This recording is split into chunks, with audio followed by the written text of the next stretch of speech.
Je me rappelle d'un jour, mon frère, un jour ordinaire.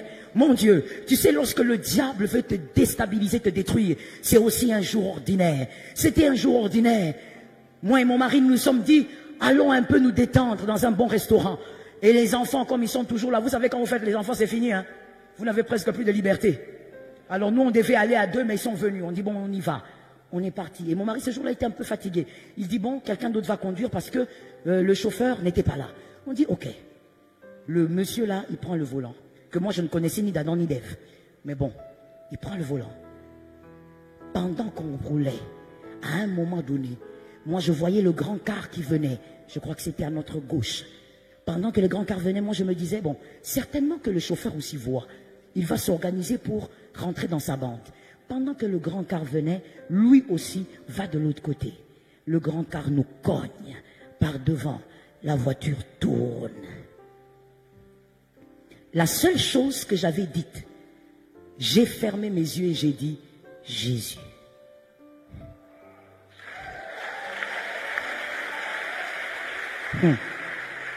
Pendant qu'on était dans la voiture, mon mari qui était devant, moi derrière avec les enfants, je ne savais même pas que mon mari était dans le sommeil. Donc quand mon mari se réveille, le monde est en l'envers.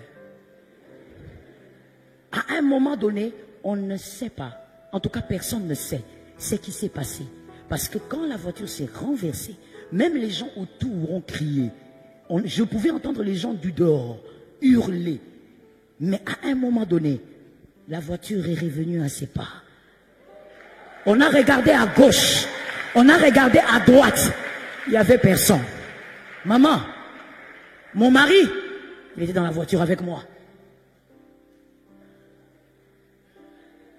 Qui a compris et qui n'a pas compris? Si tu n'as pas compris, reste comme ça. Je veux dire ceci. Si la femme comptait sur son mari en toutes choses, c'est celui-là qui était avec moi. On allait peut-être mourir le même jour. Si la femme, si le mari aussi comptait sur sa femme en toutes choses, ce jour-là, mon mari aussi allait y passer parce que moi aussi j'étais vulnérable. Mais il y a un autre époux, un autre mari. Celui-là, il est venu. Celui-là n'a pas besoin que tu jeûnes. Il n'a pas besoin que tu pries beaucoup. Il t'aime tout simplement. Il a de l'amour pour toi. Il est venu restabiliser les choses. Lorsque nous sommes, on va dire, on a repris nos esprits, tout ce que j'avais, le seul dégât qu'il y avait, c'était moi, au niveau de mon pied, il y avait une jambe gonflée, parce qu'au fait, je m'étais retourné pour attraper mon cadet qui était derrière, et il n'avait pas mis de ceinture. Donc c'est par réflexe que je me suis retourné pour tenir le cadet. Et c'est tout ce qu'il y avait. Ma jambe était gonflée. Tous les enfants allaient très bien. Tout le monde allait bien. Jésus, quand nous sommes descendus, on a regardé la voiture. La voiture devant. Fracassée devant. Et on a regardé, on a dit, Jésus, il est celui, même dans le chaos le plus noir, il te sauve.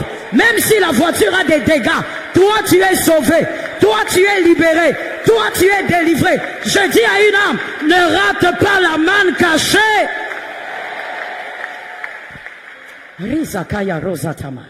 La manne cachée a tellement fait pour toi sur terre. Voilà pourquoi je viens te dire, ton époux n'est pas que le chiffre 6. Hein? Arrête de croire qu'il se limite au chiffre 6. Donne-moi, Seigneur, donne-moi. Oui, il va te donner, mais il est au-delà de la terre. Il est celui qui t'attend dans l'éternité. Il est celui qui va te montrer dans l'éternité une facette que tu ne connais pas de lui. Il est celui qui va t'apprendre à vivre avec lui. Parce que comme je disais, l'amour à distance, c'est difficile. Tu dois vaincre. Qu'une âme me lève la main droite et me dise, je dois vaincre. Est-ce que quelqu'un a dit, je n'ai pas le choix, je dois vaincre? Est-ce qu'il y a une deuxième personne qui a plus de conviction pour me dire, je suis obligé de vaincre? Mon frère, abandonne cette copine-là. Elle te distrait. À la fin ici, regarde, pendant que moi je prêche, mais regarde comment elle est impolie. Elle t'envoie un texto, elle te dit, je t'attends à la fin. Regarde comment elle est impolie. Elle est très impolie. Ce n'est pas quelqu'un qui va t'aider à aimer Dieu et qui va t'aider à conserver ta victoire. toi, tu ne peux pas mourir en enfer. Est-ce que quelqu'un m'entend? Tout ce que le diable a planifié contre toi, tu vaincras. De toutes les manières, avec ou sans voiture, tu vaincras. Avec ou sans millions, tu vaincras. Avec ou sans maison, toi tu vaincras. Que Dieu donne ou que Dieu ne donne pas.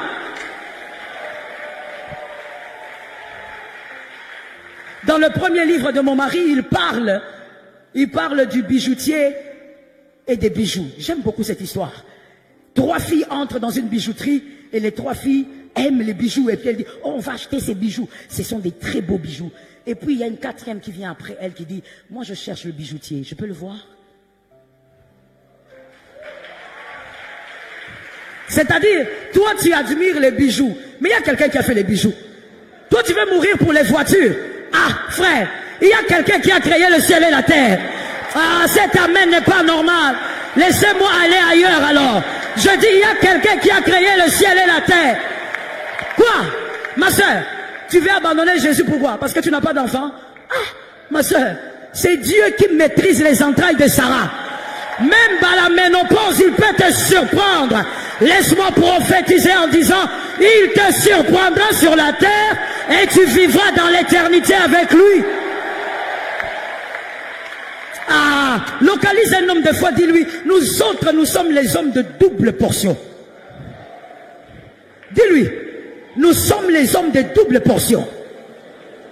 Nous vivons Jésus dans les chiffres 6 et dans les chiffres 7. Si tu crois, je parle à quelques sorciers. Je parle à quelques sorciers seulement. Hein. Si tu crois que tu vas bloquer la vie de la sœur qui est à côté, parce qu'elle attend le ciel, tu t'es trompé. La manne, c'était le 6e et le 7e jour. Tu t'es trompé. Elle vaincra sur la terre. Elle ira de l'avant sur la terre. Elle vivra des choses glorieuses sur terre et elle aura la manne cachée.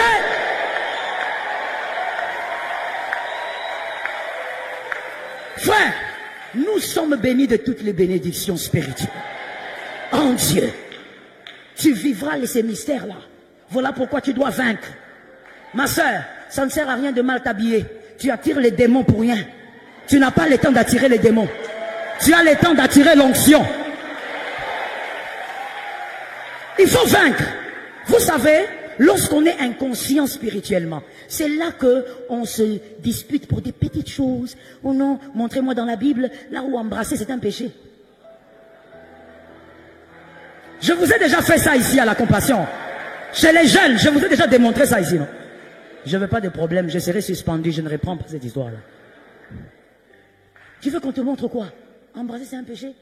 Tu veux qu'on te montre un verset biblique qui est écrit? Alors va attraper ta cousine. Embrasse ta cousine. Embrasse ta soeur. Si ce n'est pas un péché, si ce n'est pas la sexualité. Toi, pour des petites choses comme ça, tu veux perdre la manne cachée. Tu veux la rater. Tu dois vaincre. Est-ce que quelqu'un m'entend? Tu dois vaincre. Aime le bijoutier. Accroche-toi au bijoutier. Tout ce qu'il y a sur terre appartient au bijoutier. Cherche le bijoutier, il va te donner un bijou en diamant. Tu m'as donné un amen, tu as reçu la grâce. J'ai aimé cet amen. Je finis. Ce verset ne parle pas que de la manne, ce verset dit, et je lui donnerai un caillou blanc. Que quelqu'un me dise un caillou blanc. Alors, il est écrit, prenons l'écriture, il est écrit dans Exode 28, 15 à 21, Exode 28, 15 à 21, on parle des 12 pierres qui étaient sur l'éphod du sacrificateur. L'éphod est une tenue que le sacrificateur portait, qui était sur sa poitrine, et il y avait les 12 pierres. Les 12 pierres avaient différentes couleurs. Dans les 12 pierres, il n'y avait aucune pierre blanche. Toutes les 12 pierres avaient différentes couleurs, et sur les 12 pierres, il y avait les noms de chaque tribu d'Israël. Quelqu'un m'a dit chaque tribu. Il y a quelque chose de merveilleux que j'aime là-bas. La Bible dit le sacrificateur, le souverain, il entrait une seule fois par an avec l'éphod dans le lieu très saint et il sortait. Je dis à quelqu'un, toi tu es la pierre blanche. D'abord je t'explique d'où viendra la pierre blanche. Aujourd'hui scientifiquement c'est prouvé que toutes ces pierres, les mettant ensemble, ça sort du blanc. Est-ce que quelqu'un m'entend? scientifiquement prouvé que lorsqu'on prend toutes ces pierres, je vous donne l'écriture, vous allez lire à la maison. J'ai dit que c'était Exode 28, 15 à 21. Quand on le réunit tous, ces pierres donnent la couleur blanche. Et donc toi, ce que Dieu va te donner, c'est au-delà de ce que les hommes ont savouré jusqu'ici. Et la Bible dit que le sacrificateur entrait dans le lieu très saint avec les faudes, avec les pierres, et il sortait avec. J'ai dit à une personne, tu es dehors, tu es aussi dedans. Je te parle? Tu es dehors, tu es aussi dedans. C'est-à-dire, tu es sur terre, mais tu es aussi dans la présence de Dieu. Ah oui, tu es sur terre. Tu peux, à la fin d'ailleurs, peut-être que tu prendras une moto, mais tu es aussi dans la présence de Dieu. Dans la présence de Dieu, tu es de manière permanente. Parce que notre grand sacrificateur, lui, il est entré une fois avec son propre sang. Et son propre sang lui permet donc de te laisser dans la présence permanente de Dieu. Et donc, la Bible dit, sur ce caillou blanc que tu recevras, sur ce caillou est écrit un nom nouveau. Quelqu'un aura un nom. Oh, je suis d'accord avec toi. Je dis quelqu'un aura un nom. Mais c'est un nom nouveau que personne ne connaît. Si ce n'est celui qui le reçoit. Ah, qui va rater ce jour-là? Qui va rater ce jour? Jésus, après t'avoir montré sa véritable facette ou sa véritable face, en tant que manne caché, il te donnera maintenant une récompense. Il y aura un caillou blanc. Sur ce caillou, il y aura un nom. Ce nom-là, même ton papa ne connaît pas. Même ta mère ne connaît pas. C'est le nom de ta récompense. Tu seras le seul à savoir qu'est-ce qui est écrit là-bas. Voilà pourquoi je suis sûr que les personnes qui aiment calomnier là, vous n'entrerez pas. Parce que ce qui sera sur le caillou de ton voisin, tu ne le sauras pas. Et ce qu'il y aura sur ton caillou, personne ne le saura. Mais c'est le caillou de la récompense. Un nom de gloire t'est réservé.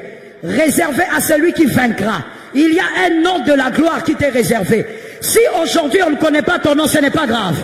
Mon frère, le parcours est normal. Un jour tu recevras un nom de gloire que personne ne connaît.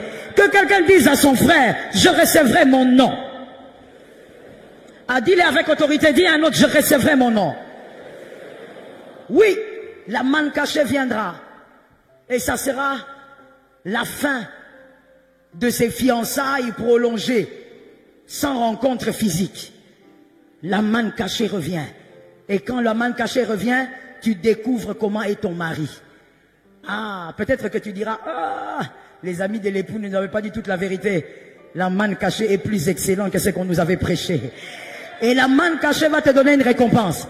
Il va te dire, mon frère, viens, je vais montrer ça. Que ça tombe sur toi-même d'abord. Tu t'arrêtes un peu là? Non, arrête-toi d'abord là-bas. Voilà, là. La manne cachée te dira, toi, tu es un vaillant. Je suis ton époux. Parce que tu as vaincu. Tu as vaincu l'impudicité. Tu as vaincu l'adultère. Tu as vaincu le vol. Tu as vaincu tout ce que le monde présentait. Maintenant, tu avances. Et tu reçois ton caillou. Ça, c'est... Avance, mon frère. Ça, c'est la récompense que Dieu te donne. Et quand ton époux te donne la récompense, il n'y a que toi qui sais quel type de nom est écrit là-bas. Je dis à une personne, ton nom sera tellement glorieux que personne ne pourra voir ce qui est écrit là-bas.